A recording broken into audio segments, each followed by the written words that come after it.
അപ്പസ്തോല പ്രവർത്തനങ്ങൾ അധ്യായം 3 മുടന്തന് സൗഖ്യം. ഒരു ദിവസം 9-ാം മണിക്കൂറിലെ പ്രാർത്ഥനയ്ക്ക് പത്രോസും യോഹന്നാനും ദേവാലയത്തിലേക്ക് പോവുകയായിരുന്നു. ജന്മനാ മുടന്തനായ ഒരാളെ എടുത്തുകൊണ്ട് ചിലർ അവിടെ എത്തി. ദേവാലയത്തിൽ പ്രവേശിക്കുന്നവരോട് ഭിക്ഷ യാചിക്കാനായി സുന്ദര കവാടം എന്ന് വിളിക്കപ്പെടുന്ന ദേവാലയവാതിൽക്കൽ അവനെ കിടത്തുക പതിവായിരുന്നു. പത്രോസും യോഹന്നാനും ദേവാലയത്തിലേക്ക് പ്രവേശിക്കുന്നത് കണ്ട് അവൻ അവരോട് ഭിക്ഷ യാചിച്ചു.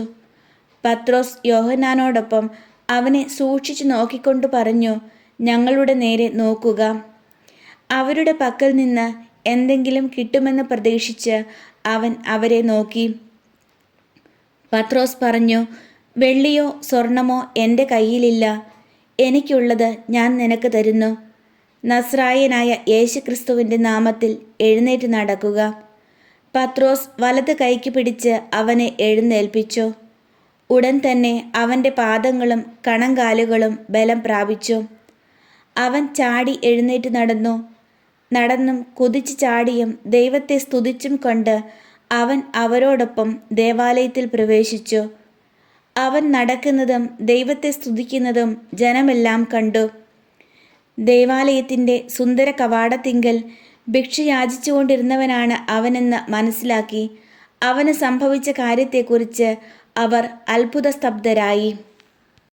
പത്രോസിൻ്റെ പ്രസംഗം.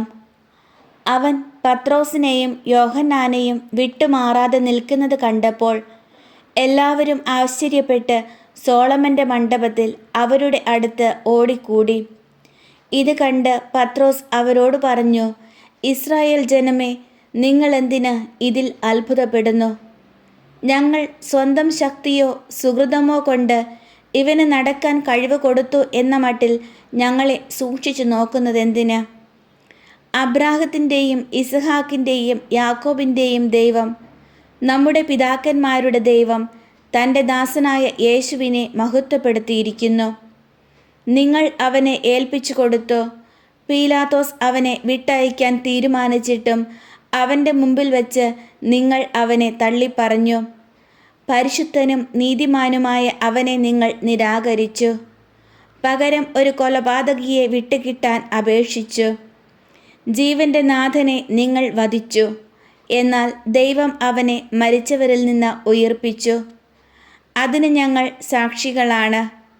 അവൻ്റെ നാമത്തിലുള്ള വിശ്വാസം മൂലം, അവൻ്റെ നാമമാണ് നിങ്ങൾ കാണുകയും അറിയുകയും ചെയ്യുന്ന ഈ മനുഷ്യനെ സുഖപ്പെടുത്തിയത്.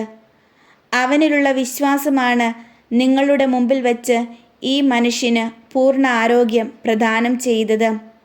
സഹോദരരെ, നിങ്ങളുടെ നേതാക്കളെ പോലെ തന്നെ നിങ്ങളും അജ്ഞത മൂലമാണ് ഇങ്ങനെ പ്രവർത്തിച്ചതെന്ന് എനിക്കറിയാം. എന്നാൽ തൻ്റെ അഭിഷിക്തൻ ഇവയെല്ലാം സഹിക്കണമെന്ന് പ്രവാചകന്മാർ വഴി ദൈവം മുൻകൂട്ടി അരുളി ചെയ്തത് അവിടുന്ന് ഇങ്ങനെ പൂർത്തിയാക്കി. അതിനാൽ നിങ്ങളുടെ പാപങ്ങൾ മായ്ച്ചു കളയാൻ പശ്ചാത്തപിച്ച് ദൈവത്തിലേക്ക് തിരിയുവിൻ. നിങ്ങൾക്ക് കർത്താവിൻ്റെ സന്നിധിയിൽ നിന്ന് സമാശ്വാസത്തിൻ്റെ കാലം വന്നെത്തുകയും നിങ്ങൾക്ക് വേണ്ടി ക്രിസ്തുവായി നിശ്ചയിക്കപ്പെട്ടിരിക്കുന്ന യേശുവിനെ അവിടുന്ന് അയക്കുകയും ചെയ്യും. ആദ്യം മുതൽ തൻ്റെ വിശുദ്ധ പ്രവാചകന്മാർ വഴി ദൈവം അരുളി ചെയ്തതുപോലെ സകലത്തിൻ്റെയും പുനഃസ്ഥാപന കാലം വരെ സ്വർഗം അവനെ സ്വീകരിക്കേണ്ടിയിരിക്കുന്നു. മോശ ഇപ്രകാരം പറഞ്ഞു, ദൈവമായ കർത്താവ് നിങ്ങൾക്കായി നിങ്ങളുടെ സഹോദരന്മാരുടെ ഇടയിൽ നിന്ന് എന്നെപ്പോലെ ഒരു പ്രവാചകനെ ഉയർത്തും. അവൻ നിങ്ങളോട് പറയുന്നതെല്ലാം നിങ്ങൾ കേൾക്കണം. ആ പ്രവാചകൻ്റെ വാക്ക് കേൾക്കാത്തവരെല്ലാം ജനത്തിൻ്റെ ഇടയിൽ നിന്ന് പൂർണ്ണമായി വിച്ഛേദിക്കപ്പെടും. സാമുവേലും തുടർന്നു വന്ന പ്രവാചകന്മാരെല്ലാവരും ഈ ദിവസങ്ങളെപ്പറ്റി പ്രഖ്യാപിച്ചിട്ടുണ്ട്. നിങ്ങൾ പ്രവാചകന്മാരുടെയും നമ്മുടെ പിതാക്കന്മാരോട് ദൈവം ചെയ്ത ഉടമ്പടിയുടെയും സന്തതികളാണ്.